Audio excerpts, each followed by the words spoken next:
Hello friends, I already discussed about the Mendel's principle.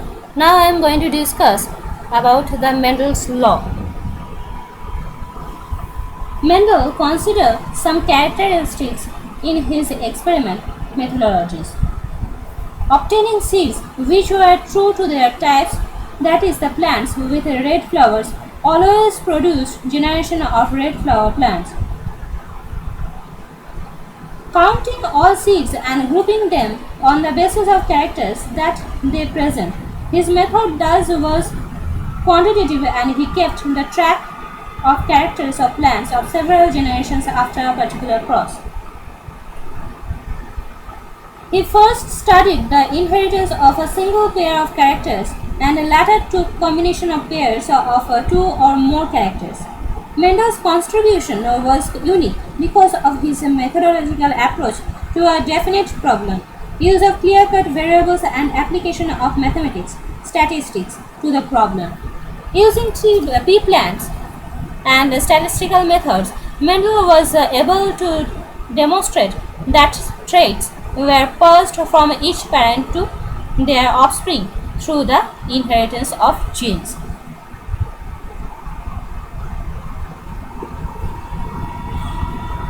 The first, Mendel's law is the two types, the segregation and the independent dependent assortment.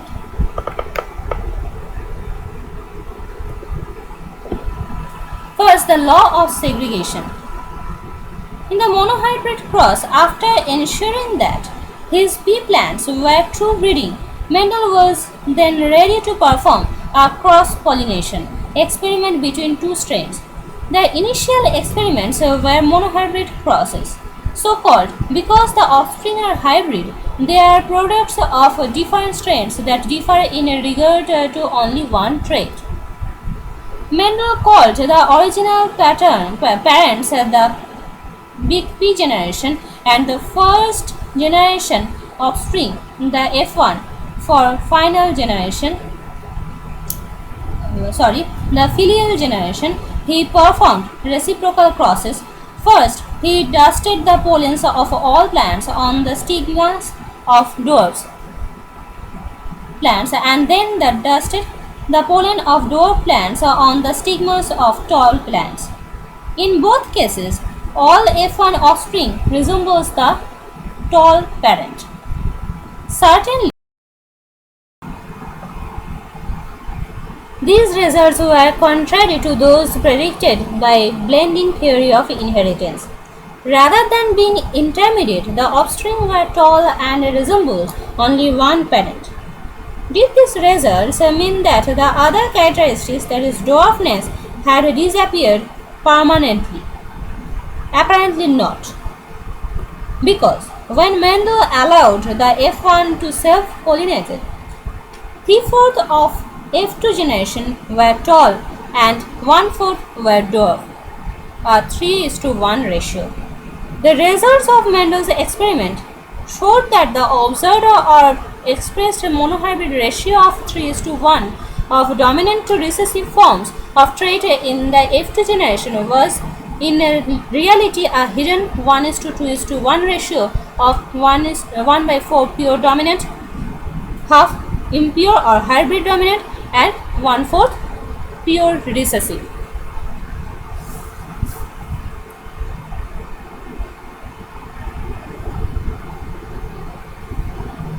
Now,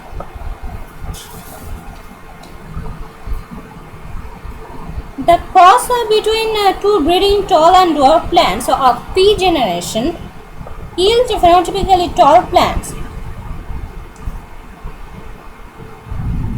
To determine the kind and frequencies of various types of offspring expected, we usually use Punnett squares, used to predict the outcome of simple genetic crosses proposed by R. Punnett. The genetic constitution of gametes of one sex is kept on top of the squares and those of other sex on the one side. The genetic constitution of all possible zygotes is then entered in squares of the grid.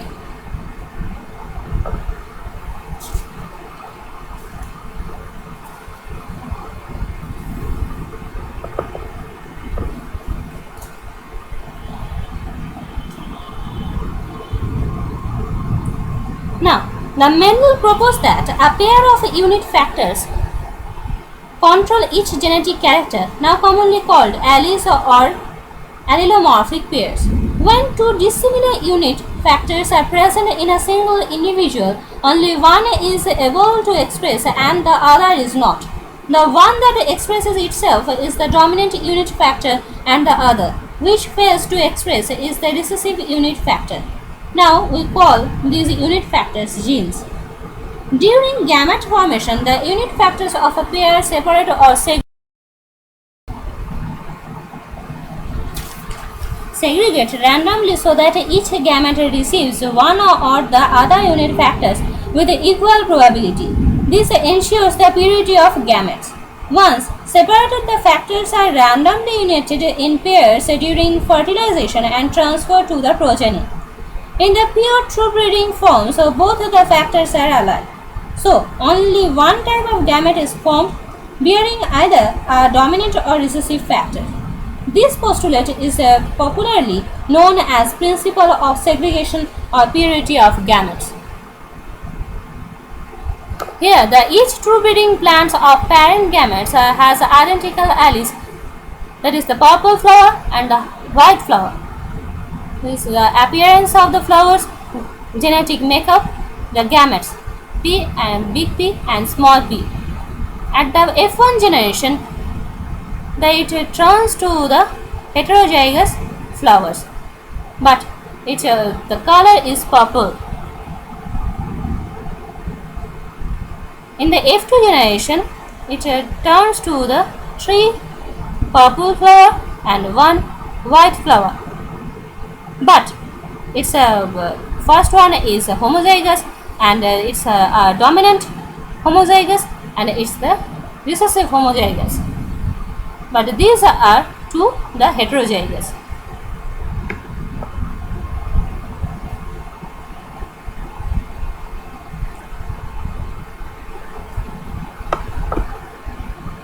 Here the Punnett square works. The smooth and wrinkled parental seed strain crossed. The smooth seeds and wrinkled seeds, when crossed, in first generation it produced the all 4 the smooth seeds, but in the F2 generation it's transferred to the 1:2:1 genotype. Mendel observed the same pattern in characters in the flower position, seed color, seed shape, pod color, stem length.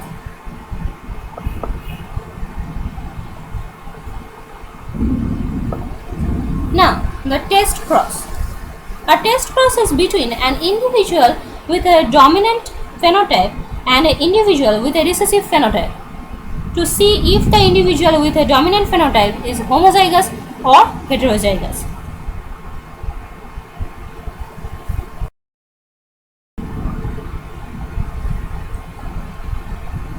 For example, consider the case in which the test cross is performed with a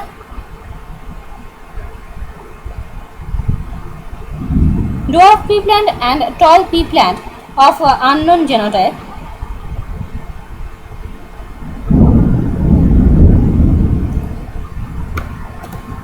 To determine whether an individual with a dominant phenotype is homozygous for the dominant allele or heterozygous, Mendel crossed the individual in question with an individual that had the recessive phenotype.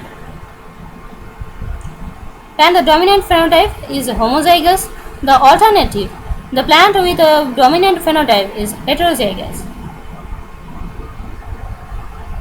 If all offsprings are purple, unknown plant is homozygous. If half of offsprings are white, unknown plant is heterozygous. In application, an organisms that exhibits a dominant trait, such as purple flowers in pea plants, can be either homozygous for the dominant allele or heterozygous. To determine the organism's genotype, genetics can perform a test cross. In a test cross, the individual with the unknown genotype is crossed with a homozygous individual expressing the recessive trait.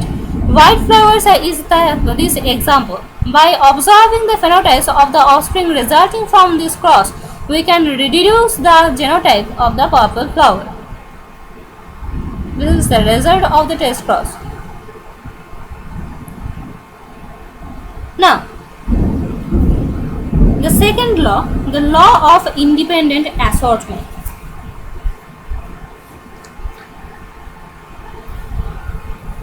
Mendel derived the law of segregation by following a single trait.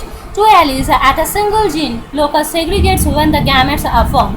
The F1 offspring produced in this cross were monohybrid, heterozygous for one character.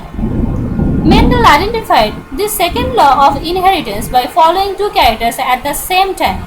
Mendel was interested in determining whether alleles at two defined genes loci generate dependent or independently. Crossing two true breeding plants differing in two characters produce dihybrids in the F1 generation, heterozygous for both characters. Dihybrid cross. After the study of a single pair of contrasting characters, Mendel started to work on pea plants with two or more pairs of contrasting characters.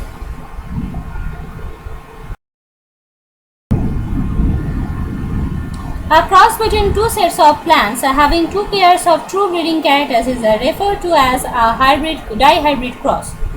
For this cross, Mendel selected a set of plants which were true breeding for round and yellow seeds, and another set which always produced wrinkle and green seeds. In the F1 generation of the cross, he observed that all the plants produced only round and yellow seeds, suggesting that round is dominant over wrinkle seed and yellow is dominant over green seeds.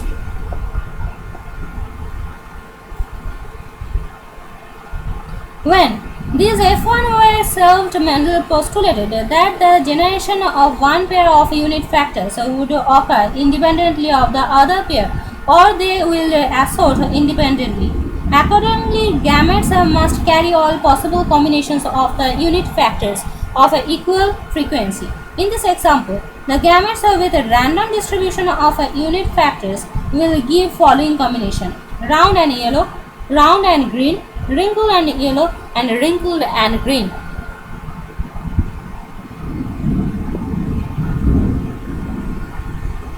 If the dependent segregation occurs, alleles at the two gene loci generate together and are transmitted as a unit. Therefore, each plant would only produce gametes with the same combination of alleles present in the gametes inherited from its parent. The parent RRYY, parental gametes are Y. The F1 offspring are Y. What is the expected phenotype ratio for the F2? The 3:1. But in the independent segregation, alleles at the two gene loci segregate separate independently and are not transmitted as a unit. Therefore, each plant would produce gametes with the alleles combination that were not present in the gametes inherited from its parents. Now, what is the expected result? In the Mendelian genetics, dihybrid cross parental generation differs in two traits. Example, cross round or yellow peas with a wrinkled or green peas. What are the expected phenotype ratios in the F2 generation? The round yellow, round green, wrinkled yellow. This is the original phenotype ratio in the dihybrid cross. 9:3:3:1. During fertilization, each zygote will have equal probability of receiving two of these combinations, one from each parent. This will result into a progeny which can be classified as 9:16 round yellow, 3:16 wrinkled yellow, 3:16 round green, and 1:16 wrinkled and green. This prediction turned out to be true with Mendel's dihybrid data.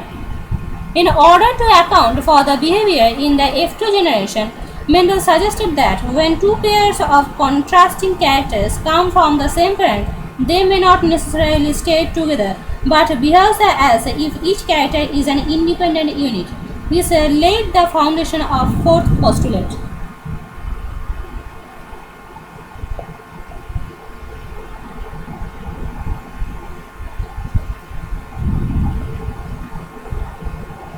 This is the F2 generation ratio 9:3:3:1. The 1/16 SSYY plus 2/16 SSYY plus 2/16 SSYY then is equals to 9/16 smooth yellow seeds. Then the 1/16 plus 2/16, this is the 3/16 smooth green seeds. The 1/16 small ss big YY plus 2/16 small ss big Y small y is equals to 3/16 wrinkled yellow seeds, and the small ss small yy 1/16, that is the 1/16 wrinkled green seeds. The law of independent assortment described the Mendel's dihybrid process showed a 9:3:3:1 phenotypic ratio for the F2 generation. Based on this data, he proposed the law of independent assortment, which states that when gametes form, each pair of hereditary factors alleles segregates independently of the other pairs. The Mendel's laws of segregation and independent assortments reflect the rules of probability. The multiplication rule states that the probability that two or more independent events will occur together is the product of their individual probabilities. The rule of addition states that the probability that any one of two or more exclusive events will occur is calculated by adding together their individual probabilities. The multiplication rule. The probability of two or more independent events occurring together is the product of the probability that each will occur by itself. Following the self-hybridization of a heterozygous purple pea plant, what is the probability that a given offspring will be homozygous for the production of the white flowers? Probability the pollen seed will carry small p half, probability that an egg will carry small p half, the probability that the offspring will be small p to small p. Then the half into half is equals to 1/4.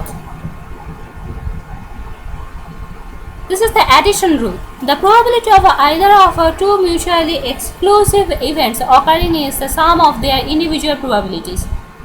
Following the self-hybridization of a heterozygous purple pea plant, what is the probability that a given offspring will be purple? Probability of maternal P unit with a parental P half 1/4. The probability of maternal small p uniting with a parental big P, that is the 1/4. Probability of maternal big P uniting with parental small p, that is the 1/4. The probability that the offspring will be purple, the 1/4 plus 1/4 plus 1/4 is equals to 3/4.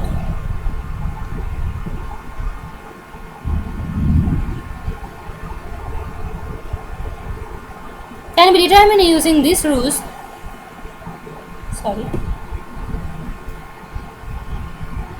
The segregation of alleles into eggs, the segregation of alleles into sperm, the sperm and eggs, the 1/4, 1/4, 1/4, 1/4.